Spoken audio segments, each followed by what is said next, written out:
25వ అధ్యాయం మనం పరిశీలన చేసినట్లయితే మత్తయి సువార్త 25వ అధ్యాయము 29వ వచనం. కలిగిన ప్రతి వానికి ఇయ్యబడును, అతనికి సమృద్ధి కలుగును. లేని వాని యొద్ద నుండి వానికి కలిగినదియు తీసివేయబడును. ఇది దేవుని యొక్క సిద్ధాంతం, దేవుని యొక్క న్యాయమైన పద్ధతి. ఈ 29వ వచనము మాత్రమే చదివితే దేవుడు న్యాయవంతుడిగా కనపడతాడా, అన్యాయస్తుడిగా కనపడతాడా? అలా కనపడతాడండి. 29వ వచనం మాత్రమే చదివితే అది చాలా అన్యాయం. ఎందుకో తెలుసా? కలిగిన వానికి ఏం చేయబడుతుందంట? మరలా సమృద్ధిగా ఇవ్వబడును. లేని వాని యొద్ద నుండి వాడికి కలిగింది కూడా తీసివేయబడును అనే పదం ఉంది. కొన్ని సమస్యలు ఉన్నాయి, కొన్ని గ్రూపులు ఉన్నాయి, వాళ్ళ పేర్లు చెప్పకూడదు. వాళ్ళ నినాదం ఏంటో తెలుసా? ఉన్నోడి దగ్గర దోచుకొని లేనోడికి పెట్టాలి, అది వాళ్ళ నినాదం. అందుకే ఉన్నవాళ్ళ మీద దాడి చేసి, ఉన్నవాళ్ళ ఇళ్ళ మీద వాళ్ళు దొమ్మికి దిగి దొంగతనాలు చేసి పట్టుకొచ్చి పేదలకు పంచి పెడతారు. ఉన్నోడిని దోచుకొని లేనోడికి పెట్టడం అనేది ఒక రకమైన సిద్ధాంతం అయితే అది మంచిదే అంటారు అందరూ. నిజమే కదా, లేని వాళ్ళకి సహాయం చేస్తున్నారని. కానీ దేవుని సిద్ధాంతం ఏంటో తెలుసా? లేనోడి దగ్గర నుంచి ఉన్నది కూడా తీసేసి తీసుకెళ్ళి ఉన్నవాడికి ఇవ్వటమంట. అది దేవుని యొక్క పద్ధతి. కలిగిన వానికి మరి సమృద్ధిగా ఇస్తాను, లేని వాడి దగ్గర నుంచి వాడికి ఉన్నది కూడా తీసేస్తాను అని. ఇలా ఎందుకు దేవుడు చేస్తాడు అనేది మనకు అర్థం అవ్వాలంటే మనకే ఒక పనికిమాలుడు గురించి తెలియాలి. ఎవడి గురించి? ఒక పనికిమాలుడు గురించి తెలిస్తే ఈ 29వ వచనం మనకు అర్థమవుద్ది. అదే ఈరోజు మన పాఠ్యాంశం యొక్క పాఠం పేరు కూడా పనికి మాలిన దాసుడు అనేటువంటి పాఠం మన పేరు. ఈ పనికి మాలిన దాసుడు గురించి అర్థమైతే దేవుడు అలా ఎందుకు చేస్తాడు అనేది మనకు అర్థమవుద్ది. చాలా చక్కటి ఉపమానాన్ని సహోదరులు మనకి ఈరోజు పాఠముగా ఏర్పాటు చేశారు. ఈ పనికి మాలిన దాసుడు అనేటువంటి ఈ పాఠం యొక్క టైటిల్ దేని నుంచి వచ్చిందంటే అదే మత్తయి సువార్తలో చూడండి 30వ వచనములో ఆ పదం వాడబడింది. 25-30. మరియు పనికి మాలిన ఆ దాసుని వెలుపలి చీకటిలోనికి త్రోసివేయుడి, అక్కడ ఏడ్పును పండ్లు కొరుకుటయును ఉండనని రాయబడింది.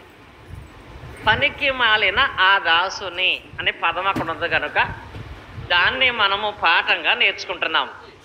నిజంగా ఇక్కడ ఎవరు అలాంటి వాళ్ళు లేరు. పనికి మాలిన దాసులకి ఎవరూ లేరు. అందరూ స్థానిక సంఘాలలో యథార్థంగా నమ్మకంగా దేవుని సేవ చేసేవాళ్లే.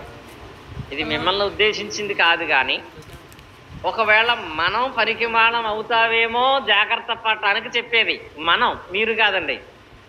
నేను కూడా ఒకవేళ పనికిమాలం అయిపోతానేమో భవిష్యత్తులో. మనమందరం పనికిమాలం అవుతామేమో అనే ఉద్దేశంతో యేసుక్రీస్తు వారు ముందుగానే ఈ ఉపమానాన్ని ఒక హెచ్చరికగా తెలియపరిచాడు. ఆ హెచ్చరికను బట్టి మనం ఇప్పుడు పనికిమాలిన దాసును గురించిన ఉపమానాన్ని నేర్చుకుంటాం.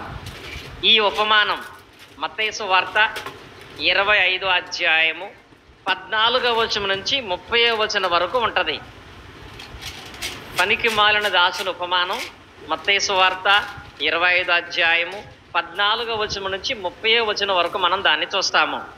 ఇప్పుడు దాన్ని మనం ప్రారంభించినట్లయితే పనికి మాలిన దాసుడు అంటే ఏంటి? పనికి మాలిన దాసుడు అంటే ఏంటి? 2 ఆప్షన్స్ ఇస్తాను. పని చేయటం రాని దాసుడా, పని చేయటం వచ్చినా చేయని దాసుడా? రానోడు పనికి మాలినోడు కాదండి. వాడి గురించి ఎలాంటి ఇబ్బంది ఉండదు. పని వచ్చి కూడా చెయ్యని వాడు పనికి మాలిన దాసుడు. ఇప్పుడు సేవకులుగా సువార్త పని విషయంలో సువార్త ప్రకటించటం రాక సువార్తలో ముందుకు వెళ్ళలేకపోతున్నామా? సువార్త ప్రకటించి వచ్చి కూడా సువార్తను ప్రకటించక మౌనంగా ఉంటున్నామా? మన మనస్సాక్షిని అడిగితే మన ఎవరో చెప్పారు, ప్రయోజనకరమైన దాసులమా, పనికిమాలిన దాసులమా? పని చేయటము తెలుసు కూడా చేయనటువంటి వాడు పనికిరాని దాసుడుగా ఉంటాడు. ఇక్కడ దాసుడు అంటే దాని అర్థము మీ అందరికీ తెలుసు. దాసుడు అనగా సేవకుడు, పనివాడు, సర్వెంటు అనే మాట కూడా రాయబడుతుంది. దాసుడు అనగా పని చేయించేవాడా, పని చేసేవాడా? ఏమన్నాడు? పని చేయించుకునేవాడైతే కాదు. ఎవరికి ఈయన పని చేయమని చెప్పడు, ఎవరి చేత ఈయన పని చేయించుకోడు. దాసుడు అంటే పని చేసేవాడు తప్ప పని చేయించుకునేటువంటి వాడు కాదు. క్రీస్తుకు దాసులుగా ఉన్న మనకి ఇది ఎప్పుడూ జ్ఞాపకం ఉండాలి. మొన్న కృపారావు గారు వాక్యం చెబుతూ, పనికి మాలిన దాసుడు ఎవరంటే ఫస్టే ప్రొద్దున లేవగానే వాడు ఎవడో చెప్పేయచ్చంట. ప్రొద్దున మంచమేంచి లేవగానే వాడు పనికి మాలినవాడా ప్రయోజనకరమాడో తెలిసిపోద్దంట. ఎలాగా? పనికి మాలిన వాడైతే పక్క లెగిసిన అన్నీ వెళ్ళిపోతాడు. పనికి ప్రయోజనకరమైనడైతే ఆడి పక్క దుప్పట్లు వాడే మడతెట్టుకుంటాడంట. అంటే సోమరితనం కలిగినటువంటి వాడు. కృపారావు గారు అంటారు అక్కడి నుంచి. ఆ మాట విన్న తర్వాత ఎక్కడికైనా ఆయన దుప్పట్లు ఆయనే మడతెట్టుకుంటాడంట. మన ఇంట్లో ప్రొద్దున లేవగానే మన దుప్పట్లు మనమే మడతెట్టుకుంటున్నామా? కనీసం రాజా చెయ్యమా? చెయ్యం. చెయ్యం రాజని కాదండి, కానీ దాన్ని మనం చెయ్యం. అంటే అక్కడి నుంచే స్టార్ట్ అవుతుంది. లేచిన దగ్గర నుంచే వేరేవాడు చేస్తే బాగుంటుంది, వేరేవాడు చేస్తే బాగుంటుంది అనే కాడ వెళ్ళిపోతున్నాం. కానీ దేవుడు అంటున్నాడు, నువ్వు అధికారివి కాదు, దాసుడవు. దాసుడు అనే విషయం నీకు ఎప్పుడు మైండ్లో ఉండాలి. సువార్థికుడు కూడా ఎప్పుడు కూడా నేను దాసుడిని అనే ఆలోచన ఉండాలి తప్ప నేను పెత్తనం చేసేవాడు అనేది ఉండకూడదు. స్వయంగా అది మనకు నేర్పటానికి దేవుని కుమారుడైన యేసు క్రీస్తు వారే ఒక మాట చెప్పారు. మత్తయి సువార్తలో 10వ అధ్యాయం మనం చూసినట్లయితే 45వ వచనంలో ఆయన ఏం తెలియపరిచారు? మార్కు సువార్త 10వ అధ్యాయం 45లో, మనుష్య కుమారుడు పరిచారము చేయించుకున్నట్టుకు రాలేదు కానీ పరిచారము చేయుటకును అనేకులకు ప్రతిగా విమోచన క్రయధనముగా తన ప్రాణమును ఇచ్చుటకును వచ్చెను. యేసుక్రీశ్వరి పరిచర్య విధానంలో ఆయన తన వ్యక్తిగతమైన అవసరాల కొరకు ఎప్పుడూ కూడా ఎవరికి పని చెప్పలేదు. ఆయన పరిచారము చేసేవాడుగా వచ్చాడు కానీ పరిచారము చేయించుకునేవాడుగా. అంటే ఇప్పుడు దాసుడు అంటే పరిచారం చేసేవాడు, యజమానుడు అంటే పరిచారము చేయించుకునేవాడు. యేసుక్రీస్తు వారు ఎలా తన జీవితంలో దాసుడుగా ఉండే స్వభావాన్ని చూపించాడో అందుకే మార్కు సువార్త రాసినటువంటి గ్రంథకర్త ఆయన ఎలా సంబోధిస్తాడంటే సేవకుడు అని సంబోధిస్తాడు. ఎవరిని? మార్కు సువార్తలో సేవకుడు. కనుక యేసుక్రీస్తు వారు ఒక సేవకుడుగా పరిచారము చేసేవాడుగానే ఉన్నాడు. ఆ తర్వాత అపోస్తులు కూడా అదే నేర్పించడం జరిగింది. ఇప్పుడు ఉదాహరణకి మీరు చూసినట్లయితే క్రొత్త నిబంధన భాగంలో అన్యుడయ్యుండి మొదట రక్షణ పొందింది ఎవరు? కొర్నేలి. చక్కగా చెప్పారు. కొర్నేలి ఒక శతాధిపతిగా ఉన్నాడు. పేతురు యొప్పే అనే ప్రాంతంలో ఉన్నాడు. కొర్నేలికి రక్షణ అవసరం, కొర్నేలికి వాక్యం అవసరం, కొర్నేలు కుటుంబానికి సత్యం అవసరం, కొర్నేలి పాపక్షమాపణ అవసరం.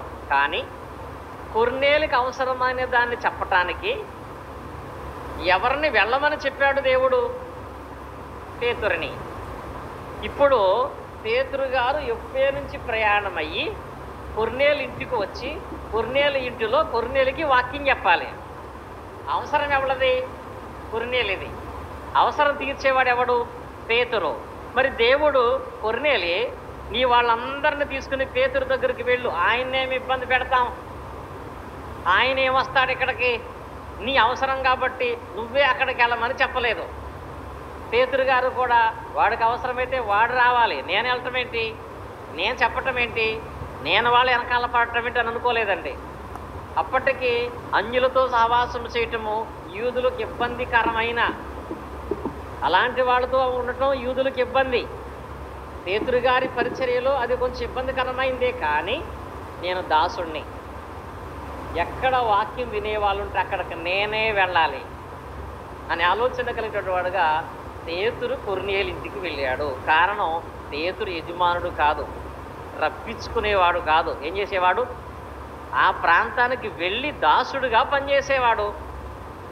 నేటి దినాలలో మీరైతే పరలా ఎంత ప్రయాస అయినా దేవుని వాక్యం చెప్పడానికి వెళ్ళే వాళ్ళుగా ఉంటున్నారు. కానీ ఈ రోజుల్లో డాక్టర్ అపాయింట్మెంట్ తీసుకున్నట్టుగా, లాయర్ అపాయింట్మెంట్ తీసుకున్నట్లుగా స్థానిక సువార్థికుడు అపాయింట్మెంట్ తీసుకోవాల్సి వస్తుంది. ఈరోజు ఏమన్నా మా ఇంటికి ప్రార్థనకు చేయడానికి వస్తారా, ఈరోజు మా కుటుంబంలో ప్రార్థన పెడతారంటే సరే, సేవలో బిజీగా ఉంటే పర్లా, భౌతిక సంబంధమైన వ్యాపారాల్లో బిజీగా ఉండి నన్ను శనివారం ఆదివారం తప్ప మిగతా రోజులు డిస్టర్బ్ చేయకూడదని సేవకుడేనా?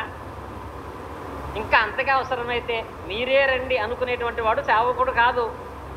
అంత గొప్ప అపోస్తులుగా ఉన్నటువంటి పేతురు గారే నేను దాసుణ్ణి, అక్కడికి వెళ్ళాలి అని వెళ్ళాడు కనుక అద్భుతంగా కొర్నేలు కుటుంబం రక్షణ పొందినట్లుగా మనం చూస్తున్నాము.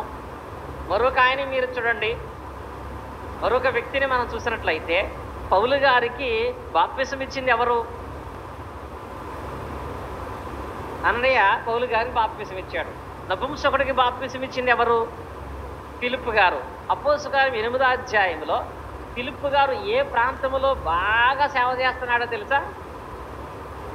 సమరయ ప్రాంతంలో.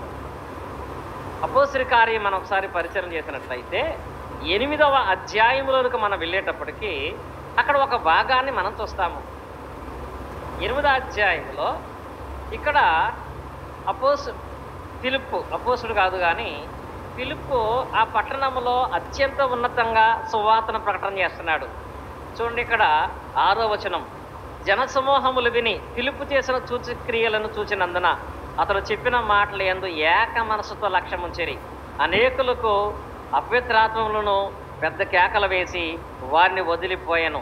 పక్షవాయు గలవారును కుంటివారును అనేకులు స్వస్థత పొందిరి. అందుకు ఆ పట్టణంలో మిగుల సంతోషము కలిగెను. 16వ వచనము, ఇక్కడ ఆయన యందు విశ్వాసం ఉంచిన వారందరూ కూడా ఏం చేశారంటే బాప్తిసం పొందారు. అంటే ఈ సమరయ ప్రాంతంలో ఫిలిప్పు గారి పరిస్థితి ఏంటి? స్వస్థత జరుగుతున్నాయి, దెయ్యాలు వెళ్ళిపోతున్నాయి, పక్షవాయుగల వాళ్ళు బాగుపడుతున్నారు. ఇవన్నీ చూసి యేసుక్రీస్తు సువార్తను అంగీకరించి అనేక మంది బాప్తిసం పొందుతున్నారు. ఈ ప్రాంతంలో చాలా బిజీగా ఉన్నాడు ఫిలిప్పు గారు. అలా తన గురించి తెలిసిన ప్రాంతంలో, తనను గౌరవించే ప్రాంతంలో, తనకు కావలసినవన్నీ సమకూర్చే ప్రాంతంలో సువార్త ప్రకటించేటువంటి వాడుగా ఫిలిప్పు ఉన్నాడు. అలా ఒక ప్లేస్లో స్టాండర్డ్ అయిపోయాడు పూర్తిగా, అన్నీ సమకూర్చుకుని ఈ సమరయ ప్రాంతంలో స్టాండర్డ్ అయిపోయాడు ఫిలిప్పు గారు. ఆ టైంలో దేవుడు అన్నాడు, నువ్వు దాసుడువు కాబట్టి, నువ్వెవరు? దాసుడువు కాబట్టి అదిగో నపుంసకుడు రథం మీద వెళ్ళిపోతున్నాడు, నీవు అతన్ని కలుసుకోమని చెప్పాడు. ఇప్పుడు ఈయన ఇక్కడ ఉన్నటువంటి సేవా పరిచర్య విధానాన్ని బట్టి చూసుకున్నవాడైతే ఏమనాలి? నేను ఆ ఒక్కడి కోసం వెళ్తాను కానీ వాడిని రమ్మను. ఎందుకంటే ఇక్కడ నా పరిస్థితి చూస్తున్నావు కదా, నా స్థితి ఏంటి, నా గౌరవం ఏంటి? పుచ్చుకట్టేయండి, వాటర్ కారిపోతుంది. నా స్థితి ఏంటి, నా గౌరవం ఏంటి? ఒక్కడి కోసం నేను వెళ్ళటం ఏంటి అని అంటారండి. కానీ ఫిలిప్పుకి జ్ఞాపకం ఉంది, ఏంటో తెలుసా? నేను ఎవరిని? దాసుణ్ణి. ఒక్కడి కోసమైనా వెళ్ళి పనిచేయాలి, 10 మంది కోసమైనా వెళ్ళి పనిచేయాలి. నేను ఆల్రెడీ ఒక ప్లేసులో స్టాండర్డ్ అయిపోయాను కాబట్టి ఈ ప్లేసు దాటి ఇంకా నేను వెళ్ళను అనకూడదండి. సర్వలోకము సువార్త ప్రకటించవలసిన దాంట్లో నువ్వు సేవకుడివి. అవకాశం ఎక్కడ ఉన్నా అక్కడికి వెళ్ళి దేవుని పని చేస్తేనే నువ్వు మంచి దాసుడిగా పనిచేస్తావు. అలాగూ ఫిలిప్పు కూడా పాపం ఆయనకి ఏమీ లేదండి, పరుగున వెళ్ళి ఆయనకు వాక్యం చెప్పి బాప్తిసం ఇచ్చి మళ్ళీ పరుగుని వెనక్కి వచ్చేసాడు. తిరిగి మరలా వాళ్ళు ఎప్పుడూ కూడా కలుసుకోలేదంట. అంటే ఇక్కడ పేతురు గారు వెళ్ళటానికి, యూదుల వల్ల అవమానం ఏమని భరించకుండా వెళ్ళటానికి కారణం, ఫిలిప్పు ఒక ఫేమస్ ప్రీచర్గా ఒక ప్రాంతంలో ఉన్న ఏదో ఒక వ్యక్తి కోసం పరుగు పరుగున ఏమీ లేనిలాగా పరిగెత్తికెళ్ళటానికి కారణం వాళ్ళలో ఏముందో తెలుసా? నేను దాసుడిని. ఎవరిని? ఒకడికి పని చెప్పేవాడిని కాదు నేను, పని చేసి సర్వెంట్ని నేను. అందరికీ సర్వ్ చేయాలి, అందరికీ నేను సువార్త ప్రకటించాలనే భావన కలిగినటువంటి వారుగా వారు ఉన్నట్లుగా మనం చూస్తున్నాము. అలా చూసేటువంటి దాంట్లో ఇప్పుడు మనము ఉపమాన భాగంలోకి మనం వెళ్ళినట్లయితే ఇక్కడ దాసుడు అంటే ఎలా ఉండాలో మనం నేర్చుకున్నాము. ఇప్పుడు ఉపమానాన్ని మనం ప్రారంభించుకున్నట్లయితే మత్తయి సువార్తలో 25వ అధ్యాయము 14వ వచనాన్ని ఒకసారి మనం చదువుకుందాం. మత్తయి సువార్త 25వ అధ్యాయము 14వ వచనం. ఇక్కడ ఒక మాటను చూడండి. నేను ఇక్కడ ఒకే ఉపమానము, మరి ఇక్కడికి మనం వెళ్ళాం కనుక దాన్ని మరింత లోతుగా ఉన్నటువంటి సమయంలో మీకు వివరించాలనుకుంటున్నాను. అది ఏమిటంటే ఇక్కడ బ్రాకెట్లో పెట్టాడు, ఏమని? పరలోక రాజ్యము అని. ఇక్కడ ఒక ప్రశ్న, పరలోకము అన్నా పరలోక రాజ్యం అన్నా ఒకటా వేరా? పరలోకమన్నా పరలోక రాజ్యం అన్నా ఒకటా వేరా? వేరా? కొంచెం గ్యాప్ వచ్చింది మనకి, కరెక్ట్గానే చెప్పారు. పరలోకం వేరు, పరలోక రాజ్యం వేరు. పరలోకం వేరు, పరలోక రాజ్యం వేరు. పరలోకము అంటే తండ్రి అయిన దేవుడు, యేసుక్రీస్తు, పరిశుద్ధాత్ముడు, వేవేల దూతలు ఉండేటువంటి నిత్యమైన స్థలం. అందుకే మనము పరలోకమందున్న మా తండ్రి అంటాం. పరలోక రాజ్యము అంటే క్రీస్తు ద్వారా ఈ లోకములో స్థాపించబడినటువంటి సంఘం. ఆ సంఘం దేనికి సంబంధించింది? పరలోకానికి సంబంధించింది. అది పరలోకం. ఇక్కడ ఉన్నటువంటి సంఘము పరలోక రాజ్యం. ఇక మీకు అర్థం అవ్వాలంటే హనుమాన్ జంక్షన్ సెంటర్కి వెళితే సాయంత్రం అక్కడ హైదరాబాదు బస్సు ఉంటుంది. హైదరాబాద్ అనే బస్సు మీద రాసుంటే ఆ బస్సు ఎక్కడుంటే అక్కడ హైదరాబాద్ కాదు కదా, అవుతుందా? అక్కడ హైదరాబాద్ అనే పేరు అక్కడ రాయబడిందంటే ఇది హైదరాబాద్కు సంబంధించిన బస్సు, హైదరాబాద్ వెళ్ళే బస్సు. అలాగే పరలోక రాజ్యం అంటే పరలోకానికి వెళ్ళేటువంటి ఒక మార్గం, పరలోకానికి తీసుకెళ్ళేటువంటి ఒక సాధనం. ఈ రాజ్యములో ఉంటే క్రీస్తు వారు వచ్చి ఆ రాజ్యాన్ని పట్టుకెళ్ళి పరలోకములో పెడతాడు. కానీ ఉపమానం పరలోకములో జరిగేది కాదు, పరలోక రాజ్యములో జరిగేది, అనగా సంఘములో జరిగేటువంటి ఉపమానం. సంఘములో జరుగుతున్న దానిని ఉపమానముగా చెబుతూ పరలోక రాజ్యము ఒక మనుషుడు దేశాంతరము ప్రయాణమై తన దాసులను పిలిచి తన ఆస్తి వారికి అప్పగించినట్లుండును అని మాట రాయబడింది. ఇక్కడ ఉపమానము మనకు అర్థం అవ్వాలంటే కొంచెం మనం పోలికగా మార్చుకున్నట్లయితే ఇక్కడ మనుష్య కుమారుడు ఎవరు? ఒక మనుష్య కుమారుడు దేశాంతరమే వెళ్ళిపోతున్నాడు. అంటే ఈ దేశాన్ని వదిలిపెట్టి మరొక దేశానికి ఆయన వెళ్ళిపోతున్నాడు ఒక మనుష్య కుమారుడు. ఇప్పుడు కూడా కొన్ని లేఖనాలను బట్టి యేసుక్రీస్తు భూలోకం విడిచిపెట్టి పరలోకానికి వెళ్ళాడు మనకు స్థలం సిద్ధపరచడానికి. ఈయన దేశాంతరమే వెళ్ళిపోతూ ఉపమానములో ఎక్కువ మంది కాకుండా ముగ్గురిని మాత్రమే పోల్చాడు. ముగ్గురు దాసులను పిలిచాడు. ముగ్గురు దాసులను పిలిచి ఆయన వాళ్ళకిచ్చినటువంటి ఆస్తి ఎవరిది? ఆ వాక్యం చదువుకుంటాం కదా, తన దాసులను పిలిచి తన ఆస్తిని అంటాడు. అక్కడ తన ఆస్తి ఎవరిది? ఆ మనుష్య కుమారుని యొక్క ఆస్తి. ఇప్పుడు ఆ మనుష్య కుమారుని ఆస్తి లేక క్రీస్తు వారి యొక్క ఆస్తి ఏంటి భూమి మీద? అందరూ తెలుసు కదా, అపోస్తలకార్యం 20:28 ఏమంటాడు?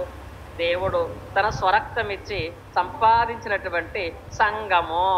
ఇక్కడ దాసులను పిలిచి ఆయన ఇచ్చిన ఆస్తి సంఘ కొరకైనటువంటి పరిచర్య. ఆయన 10 ఎకరాల పొలం ఇవ్వలేదు పండించమని, 50 ఎకరాల చేపల చెరువు ఇవ్వలేదు పండించమని. ఆత్మ సంబంధమైనటువంటి విషయాలలో దేవుని పరిచర్య అనేటువంటి ఒక తలాంతును వాళ్ళకి ఇచ్చుకుంటూ వచ్చాడు. తన ఆస్తి ఇచ్చాడు. ఆయన ఆస్తే సంఘము. ఆ సంఘమందు పరిచర్య చేయటానికి, ఆ సంఘాన్ని అభివృద్ధి చేయటానికి ఆయన దాసులను పిలిచినట్లుగా ఆ వాక్య భాగమందు మనమైతే చూస్తాము. ఆ దాసులను పిలిచి, కనుక ముందుకెళ్ళిపోదాం. పిలిచి ఏం చేశాడంటే, ఒకనికి 5 తలాంతులు ఇచ్చాడు, ఒకడికి 2 తలాంతులు ఇచ్చాడు, మరొకనికి 1 తలాంతు ఇచ్చాడు. ఇక్కడ తలాంతులు వాళ్ళకి ఎలా ఇచ్చాడు చక్కగా చెప్పారు. ఇది మెయిన్ మాట. ఎవని సామర్థ్యమును బట్టి వారికి ఇచ్చాడు. తలాంతు అంటే దేవుడు ఈ మానవ జీవితంలో నీకు ఇచ్చినటువంటి ప్రత్యేకమైనటువంటి స్థితి. కొందరికి అద్భుతంగా వాక్యాన్ని వివరించగలిగే జ్ఞానాన్ని ఇస్తాడు. ఇది సంఘ సభ్యులకు కూడా వర్తిస్తుంది. కొందరికి పాటలు బాగా పాడే తలాంతు ఇస్తాడు, మరికొందరికి వాక్యం బాగా చదివే తలాంతు ఇస్తాడు, మరికొందరికి దేవుని సేవ కొరకు సహకరించగలిగే తలాంతుని ఇస్తాడు. ఇలా ఎవరి సామర్థ్యాన్ని బట్టి వాళ్ళకి ఆయన తలాంతులు ఇస్తూ వస్తాడు. ఇక్కడున్న మనకి స్వార్థకులం గనక మనకిచ్చిన తలాంతి ఏంటంటే తెలుసా? సర్వలోకానికి సువార్తను సమర్థవంతంగా ప్రకటించే తలాంతు దేవుడు మనకిచ్చాడు. ఇలా ఆ దాసులను పిలిచి వారి వారి సామర్థ్యాన్ని బట్టి ఆయన ఒకళ్ళకి 5 తలాంతులు, ఒకళ్ళకి 2 తలాంతులు, ఒకళ్ళకి 1 తలాంతు ఇచ్చాడు. చాలాసార్లు విన్నారనక షార్ట్లో చెప్తాను మీకు. ఇక్కడ తలాంతులు ఇచ్చినటువంటి దాంట్లో ఇంకా అర్థం అవ్వటానికి తలాంతు యొక్క విలువ రాశాడు అక్కడ. తలాంతు అంటే ఎంత? ఇప్పుడు లెక్కలేదు షడ్రక్ గారు మహేశత్తం గారు చెప్పాలి. ఇప్పుడు తలాంతు అనగా పుట్టినట్లు ఎంత ఉంది? 3600. 1 తలాంతు అంటే 3600. ఇప్పుడు 5 తలాంతులు అంటే 5 × 3600 18,000. మన భాషలోకి వచ్చేద్దాం మనం. ఒక వ్యక్తికి 18,000 ఇచ్చాడు. రెండో వాడికి 2 తలాంతులు, 2 × 3600 ఎంత? 7,200. రెండో వాడికి 7,200 రూపాయలు ఇచ్చాడు. సామాన్యమని కాదండి. తలాంతులు అంటే చిన్నగా కనపడుతున్నాయి కాబట్టి పెద్దగా చేయవలసి వస్తుంది. ఒకడికి 1 తలాంతే ఇచ్చాడు. ఏంటది? 3,600 ఇచ్చాడు. ఒకడికి 3,600, ఒకడికి 7,200, ఒకడికి 18,000. ఆ మనిషి కుమారుడు దాసులైన వాళ్ళకి తన సొంత ఆశలను వాటిని పట్టుకొచ్చి ఇచ్చాడు. తన సొంత ఆశలటువంటి వాటిని పట్టుకొచ్చి వీళ్ళకి ఇవ్వటాన్ని అక్కడ వాక్య భాగాలు మనం చూస్తాం. వీళ్ళకి ఇచ్చి ఆయన దేశాంతరం అయిపోయి వెళ్ళిపోయాడు. ఆయన వెళ్ళిపోయిన తర్వాత ఈ ముగ్గురిలో 2 ఒకే పని చేశారు. 5 తలాంతులు కలిగిన వాడు ఏం చేశాడు? మరి 5 తలాంతులు సంపాదించాడు. 2 తలాంతులు గలవాడు మరి 2 తలాంతులు సంపాదించాడు. ఏం చేసి? అభిలాబాయ్ గారు బాగా దాన్ని చదివినట్టున్నారు చక్కగా. వ్యాపారం చేసి. ఏం చేసి? వ్యాపారం అంటే ఎలా ఉంటుంది? వ్యాపారం చేసేవాళ్ళు ఎవరు లేరు కదా. వ్యాపారం చేయాలంటే ఎలా ఉంటుంది? తీసుకోవటం ఏముంటుందా, ఇవ్వటం ఉంటుందా? నేను వ్యాపారం చేశా, ఎవడైనా నాకేమంటే తప్ప నేను ఎవరికేమనంటే అది వ్యాపారం కాదు. వ్యాపారం అంటే ఇచ్చు పుచ్చుకునేది వ్యాపారం. ఏంటిది? ఇచ్చు పుచ్చుకుంటూ ఉంటేనే అది వ్యాపారముగా అభివృద్ధి చెందుతుంది. అది వ్యవసాయమైనా వ్యాపారమైనా మరి ఏదైనా ముందు మనం పెట్టుబడి పెడితే, ముందు మనం పని చేస్తే తర్వాత ఏముంటుంది? ఫలితం ఉంటుంది. 5 తలాంతులు గలవాడు 5 తలాంతులు సంపాదించేసాడంటే కష్టపడకుండా రాలేదండి. 2 తలాంతులు గలవాడు 2 తలాంతులు సంపాదించాడంటే ముందు వాడు దాని కొరకు ప్రయాసపడి పెట్టుబడి పెట్టి పని చేశాడు, వ్యాపారం చేశాడు. నిజంగా చెప్పాలంటే ప్రొద్దున్న క్లాసులో కూడా అదే డేవిడ్ గారు చెప్పింది. నేను కూడా ఇయర్ఫోన్స్ పెట్టి ఇంటా వచ్చాను, నాది ఆల్రెడీ అయిపోయింది అనుకున్న పాఠం. అని చెప్పిన దాంట్లో ఒక పాయింట్ ఉంది. ఏంటో తెలుసా? ఇప్పుడు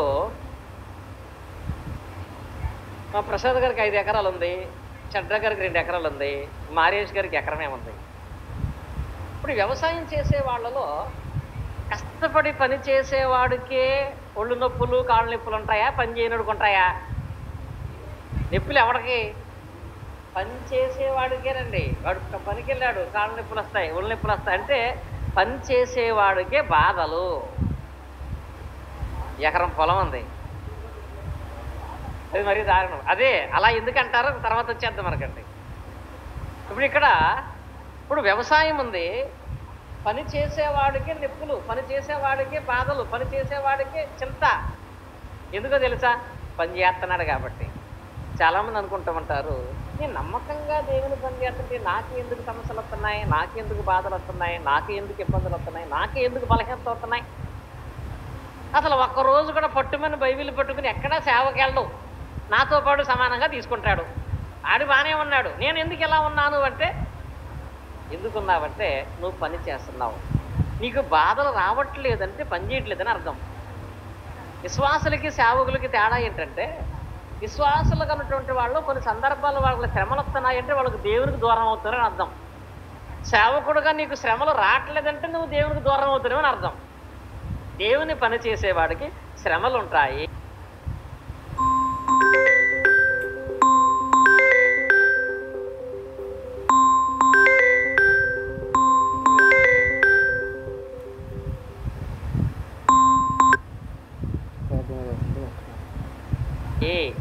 శ్రమలు కష్టాలు బాధలు వస్తున్నాయంటే పని చేస్తున్నట్టు లెక్క.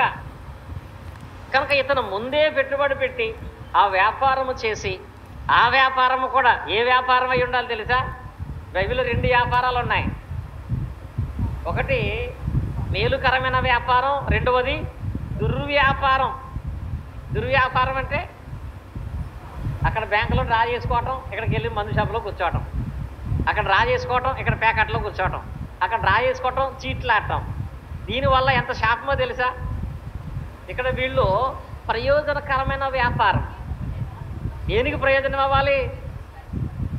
సంఘానికి, దేవుని పనికి ఏది ప్రయోజనకరంగా ఉంటుందో ఆ పనిని వాళ్ళు ప్రారంభించారు.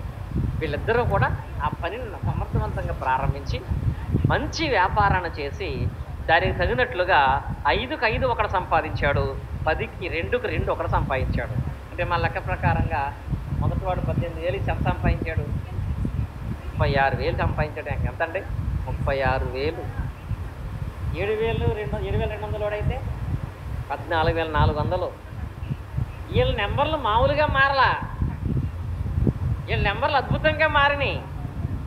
ఒకడు మాత్రం నెంబర్ అలాగే ఉంది, ఆ నెంబర్ మాత్రం అలాగే ఉంచేశాడు వాడు. అసలు ఏ నొప్పులే వీడికి. ఎందుకని?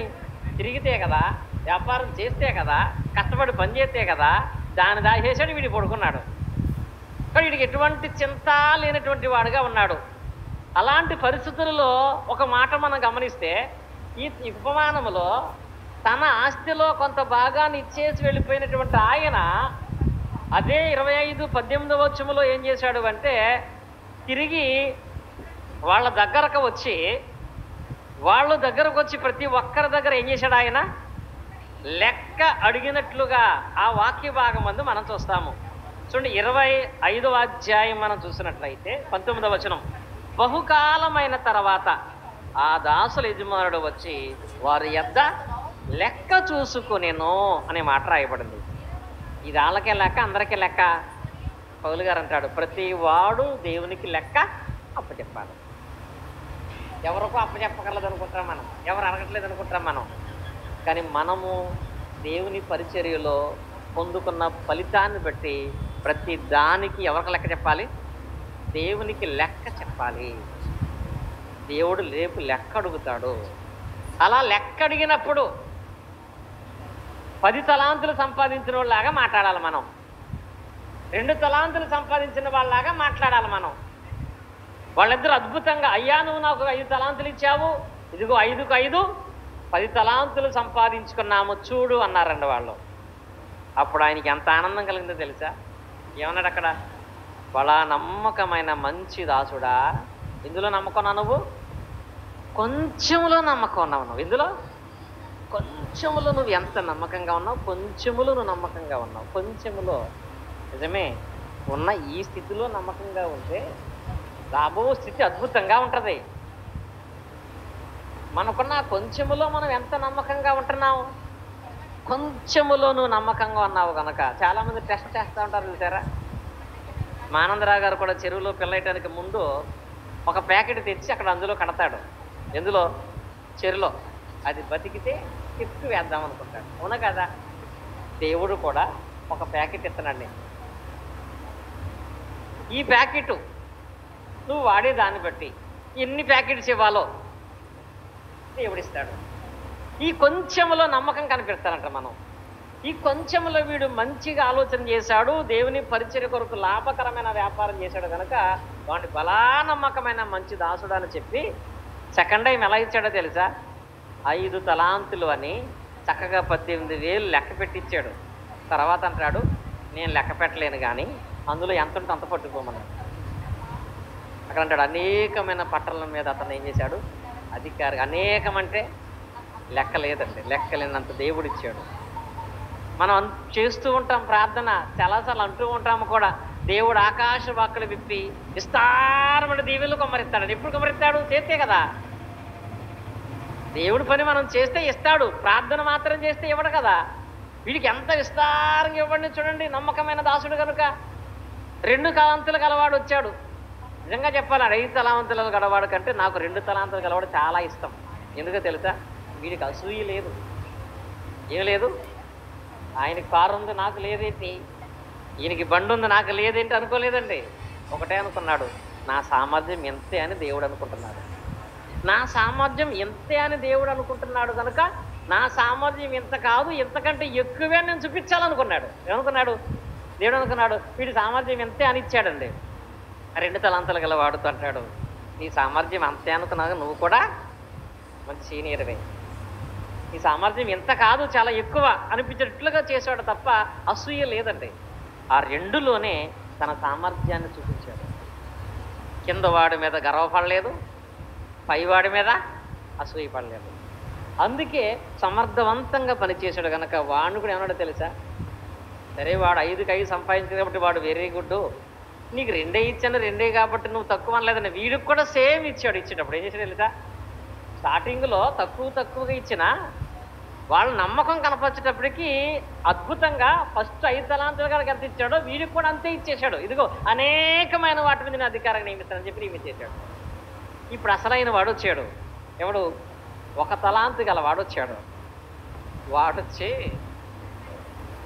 వాడి మాటలు ఉంటాయండి, వాడి మాటలకి దేవునికే పాపం వచ్చేసాడు. వాడు ఎలా మాట్లాడాడో తెలుసా? నేను తలాంతు అభివృద్ధి చెయ్యలేదంటే, సేవ చేయలేదంటే కారణం నువ్వే అన్నాడు. ఏమన్నా తెలుసా? దేవుడే కారణం అంట, నీవే దానికి కారణం. వీడుగా నేను చాలా బెటర్ అనుకున్నాడు తెలుసండి. చాలా బెటర్ అంటే ఇప్పుడు వీడి తలాంతు పట్టుకుని ఎక్కడికో పారిపోయి నాకు ఇవ్వలేదని అబద్ధం ఆడాడా పోని, ఆ తలాంతు పట్టుకెళ్ళి దుర్వ్యాపారం చేసి వ్యసనాలకు వెళ్ళిపోయి పాడు చేయలా.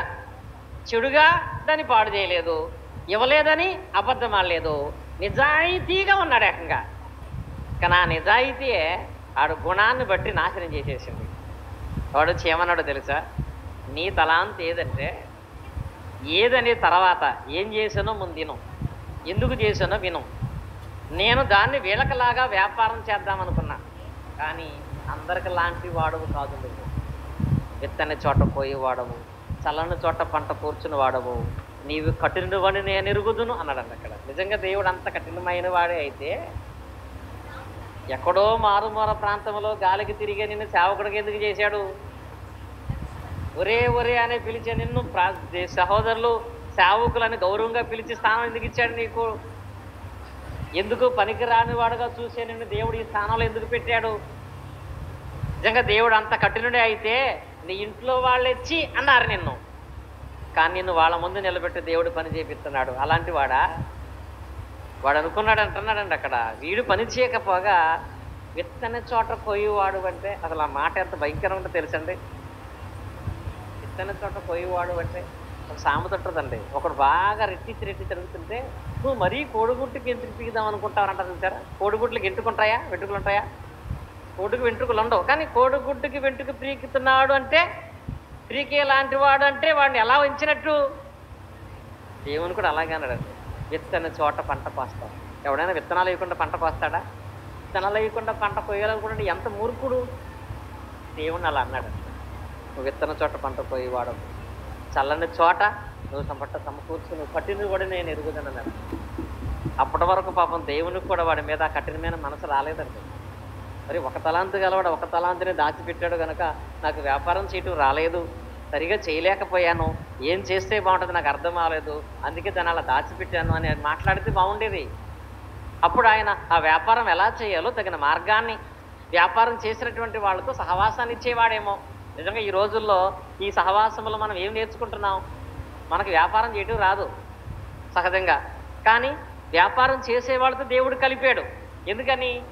మీ మాటలో నేను చేయలేకపోతున్నాను, ఇప్పుడైనా చేయాలనే ఆలోచన ఉంది కాబట్టి.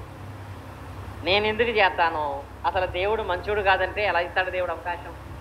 దేవుడిచ్చిన గొప్ప అవకాశము సహవాసములో మనము దేవుని వాక్యాన్ని ఒకరికొకరు కలిసి నేర్చుకోవటం. ఈ ఆలోచన వాడికి లేదు, తనను తాను తగ్గించుకునేవాడుగా లేడు, దేవుని మీదే నిందేసి మాట్లాడాడండి. అప్పుడు ఆయన ఏమన్నాడో తెలుసా? నేను నిజంగా అంత కఠినునే అనుకుని ఉంటే నువ్వు చెయ్యకపోతే చెయ్యలేదు, కనీసం ఆ తలాంతు పట్టుకెళ్ళి సావకాల దగ్గర ఇచ్చిన, అక్కడ పదమంట చూడండి చాలా మాట, మత్తయి సువార్తలో 25వ అధ్యాయంలో, ఇవ్వండి సమయం అయిపోయింది ముగిస్తాను. మత్తయి సువార్త 25వ అధ్యాయంలో అక్కడ ఆయన మాట్లాడేట ఆ వాక్య భాగంలో మనం చూసినట్లయితే 27లో, అయితే నీవు నా సొమ్ము సావకారుల యొద్ద ఉంచవలసి ఉండెను, నేను వచ్చి వడ్డీతో కూడా నా సొమ్ము తీసుకుందునే అని చెప్పి ఏమన్నాడంటే, అక్కడ నువ్వు చేయలేకపోతే చేసేవాడు కన్నా ఇవ్వాల్సింది కదా, సావకారు దగ్గర కన్నా ఇవ్వాల్సింది కదా. నేను వచ్చి నిన్ను అడగాల్సిన లెక్కలు ఏం చేసేవాడిని? వాడిని అడిగేవాడిని కదా, వాడి దగ్గర నేను తీసుకునేవాడిని కదా. నువ్వు చేయలేదు, చేసేవాడికి సహాయము చేయలేదు. దేవుడు మనకి స్థానిక సంఘాల ద్వారా చేస్తున్న సహాయమును బట్టి, ఒకటి సేవకుడుగా నువ్వు పోషింపబడుతున్నా, ఆ సహాయాన్ని బట్టి నువ్వు దేవుని సేవను ఎంత కొనసాగిస్తున్నావు. లేదు నేను వెరీ బిజీగా ఉంటాను, నాకు సేవ ఒకటే కాదు మీకులాగా చాలా రకాలైన పనులు ఉన్నాయి, వారాలు ఉన్నాయి, వ్యాపారాలు ఉన్నాయి, బిజినెస్లు ఉన్నాయి, అన్ని చేయటం నాకు కుదరదు అనుకుంటే ఏం చేయాలి? అప్పుడు నీ కుదరకపోతే నీకు ఉన్న దానిని చేసేవాళ్ళకన్నా ఇవ్వాలి, చేసేవాళ్ళకన్నా ఇవ్వాలి. కానీ ఏం చేయకూడదు తెలుసా? దాయకూడదు. దేవుని పనిలో వచ్చిన సొమ్ముని నువ్వు దాయకూడదు. అది ఎందుకు ఇస్తున్నారు వాళ్ళు? సేవకుడుగా నీ కుటుంబాన్ని పోషించుకుంటూ, ఆ కుటుంబాన్ని పోషించడం కొరకు నువ్వు చేయవలసిన పని టైంలో దేవుని పని చేస్తావని. సరే నీకు బాగా ఎక్కువ ఉన్నాయి కాబట్టి సేవకుడుగా నీకు వచ్చినటువంటి దాన్ని దాచి అటు చేసేవాడికి ఇవ్వకుండా నీవు చేయకుండా దాటి పెడుతున్నావంటే నిజంగా మనది అలాగే ఉంటుందండి. కొంతమంది మన సహోదరులు అంటారు, దేవుని వలన సహాయం పొందుకుంటే ఆ సహాయం వచ్చేటప్పటికి దానికి తగ్గ అప్పులు ఉండిపోతున్నాయి, రాగానే ఎవరికి వాళ్ళకి కట్టేస్తున్నాం అంటారు. నిజంగా అది చాలా ధన్యత అండి. ఎందుకు తెలుసా? రాగానే వెళ్ళాల్సినవి వెళ్ళిపోతున్నాయి, మళ్ళీ కొత్త సాధి చేస్తావు, నీ దగ్గర డబ్బులు దాయిట్లా ఏం చేయట్లేదు, నువ్వు దాన్ని దాచుకోవట్లా, పని కొరకు వెళ్ళిపోతున్నాయి. అలా వెళ్ళిపోతే దేవుడు ఇస్తాడు, కానీ వీడు దాచేశాడు. నా అకౌంట్ ఎవరికి ఇవ్వకూడదు, నా అకౌంట్ అలాగే ఉండాలి అని మాట్లాడుకునేటువంటి విషయంలో ఇలా కనపడిందండి. అప్పుడు అన్నాడు, నువ్వు చేయకపోతే సర్లే, ఎవరికన్నా చేయటానికి సహాయం చేసావా, చేసేవాళ్ళని పంపించావా, చేసేవాళ్ళ కొరకు నువ్వేమన్నా ప్రయత్నం చేసావా అని అడిగి వాడిని ఒకటే అన్నాడంటే, వీడి దగ్గర ఉన్న 1 తలాంతు ఇమీడియట్లీగా తీసేయండి, ఈ 1 తలాంతు తీసివేసి 10 తలాంతులు గల వాడికి ఇచ్చేయండి. అంటే ఇప్పుడు ఏమైంది? ఇక్కడ కలిగిన వాడికే ఇంకా ఇచ్చాడు, లేని వాడి దగ్గర ఉన్నది కూడా అది వాస్తవం, నిజమే కదా, న్యాయమా కదా. కనుక చేయకపోతే చేసేవాళ్ళకి ఇచ్చేస్తారండి. కనుక చేసేవాళ్ళకు కాక మనకి ఇవ్వాలంటే చేసే సామర్థ్యతను, జ్ఞానమును మనము దేవుని ఎడల కనుపరిచేటువంటి వారమై ఉండాలి. ఇక్కడ వాడి దగ్గర ఆ తలాంతు తీసేసుకోవటం మాత్రమే కాకుండా వాడిని తీసి ఎక్కడ పడేశాడు? కటికి చీకట్లో పడేశాడు. ఇంకా పరిస్థితి ఏంటి? అక్కడ ఏడుపును పండ్లు కొరుకుతూనే ఉంటుందండి. అలా అవటానికి గల కారణం వాడిలో ఉన్న లక్షణం పనికి మాలిన దాసుడు. కానీ మన టీములో అయితే ఒకవేళ అలాంటి వారుగా లేకపోయినా ప్రయోజనకరమైనటువంటి